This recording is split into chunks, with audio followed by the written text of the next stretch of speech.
Yes. Next, baka maklear yung sumukuro ng pagdidikitin. Halimbawa, nakasaksak na.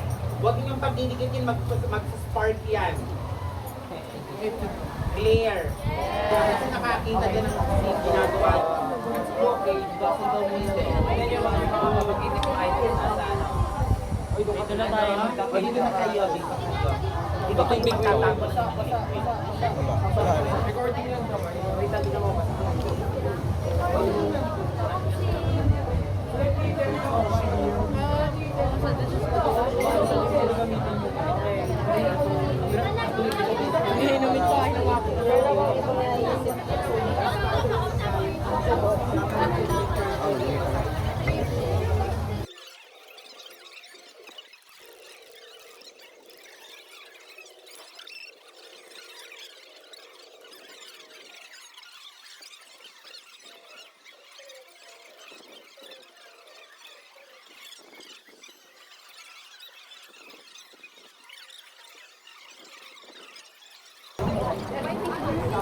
Dahil sa paghuhugas na gagamitin ay wash bottle.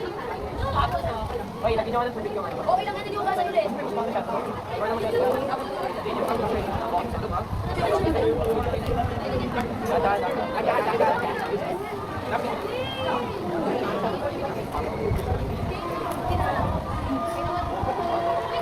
Kapag nag-measure ng dry substances, dapat i-flat ha, ipa-flat po natin yon. Ano na nangyayari sa inyo dyan?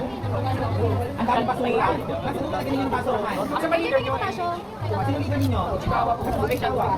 Tingin kami na super box again, bro. Ha? Nalak na ba yung ating room, President? Ay, bakit nandun pa siya? Tayhon! Ang sabi ko, magbabantay lang siya. Tapos kagatin ko na yung lakas mo.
Yes, thank you. Thank you. Ito sa mga dati ko Okay, makinig. Lahat na nasa room na ito ay tapos na mag-test. Kayo ba tapos na? Okay, ganito. Lahat ba ay umilaw sa lahat ng RT? Okay, ganito ang gagawin. Tapos na kayo, be? Grabe naman ginagawa ng Okay, tipo na. dapat kasi dyan ay meron yung umilaw. Ngayon, kung lahat ay umilaw, kung ano ang lumabas sa inyong resulta, yun yung ating susundin. Okay? Pero ano gagawin natin doon? Dapat may pakita nyo ano kaya yung possible na nangyari, bakit umilaw. Yung supposedly hindi ilaw. Okay, next thing. Yung also narrate. Yung also narrate, makinig. Inarate din kung ano yung tigil ng ilaw. At in example, yung ating cup number 1 yung dapat yung ilaw yun. Kasi coated yun. Pero yung iba umilaw. Pero ipaliwanag, ipaliwanag kung ano yung tigil ng ilaw. Malakas, mahina, o in the middle. Okay? Ngayon, kung okay na kayo, linisan, hugasan lahat ng material, no? Tapos mga dear, punasan ng tissue, basahin yung ating pinakahuling procedure. Hindi po dapat tayo magsisinungaling sa ating resulta. Okay? Wala pong ganun sa kaya. Resulta. Wala naman ang resulta. Kasi yun ay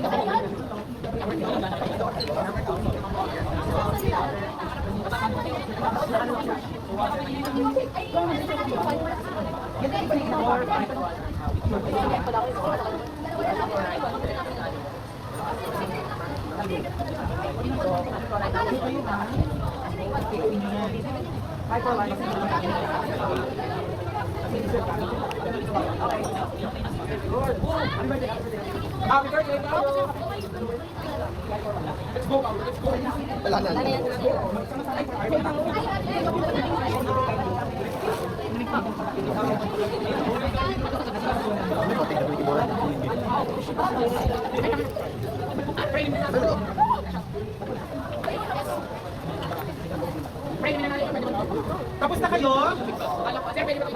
Pinakontaminate ba yan? Nakita mo yung kamay yung tinalagay dito? Nakontaminate yan? Anong hindi? Paano hindi? Be, kapag yung, mga dear, makinig muna. One clap, one clap, one clap. Maghintay tayo ng dalawa nating klase na hindi pumapalakpak. One clap. Okay. Yung ating tubig, papayagan ko kayong iuwi ito provided na hindi na contaminate. Make sure na hindi po ninyo nilagay ang inyong daliri dito sa mouth ng ating cup, ng ating bottle. Nagawa niyo ba 'yon? Ay nako, hindi na yun pwede. Hindi nyo tatapon din. Iwan nyo na lang dyan, ipapatapon ko na lang sa Okay na kayo? Nasa yung mga natigas dito. Narigasan na? Natuyo na? Okay, go dito. Ay, yung asin at saka asukal, na-contaminate ba? Yes. Nakita ko yung iba, ipinapasok yung buong spatula. Kapag ganun, hindi na pwedeng iuwi, iwan dito. Tapos, yung potassium chloride, sinabihan ko yung Tolentino at yung Ipomuceno. Okay? Na kung may natira pa sa inyo, ibenta niyo sa kanila. Ulit mga be. Sinabihan ko yung Tolentino at Ipomuceno, kaya yun ay dalhin niyo pa hanggang bukas. Ibenta niyo sa kanila yung natira. Okay? Baka naman 200 ang benta niyo. Nabawasan niyo na yun. 6-1. Ibenta niyo sa kanila ha. Ulit! Yung asin at asukal na na-contaminate na, iwan na po dito. Hindi na po yung pwedeng iuwi. Okay, good, mabuhay. Ano yun, be? Ang buka pa ngayon na.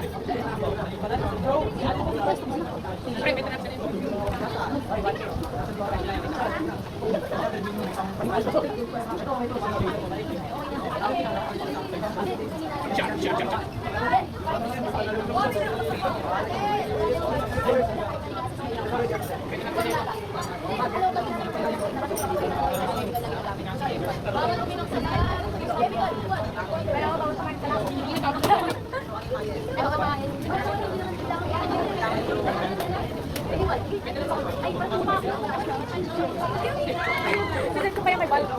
Sisend ko na yung ano ba? May gancho ko.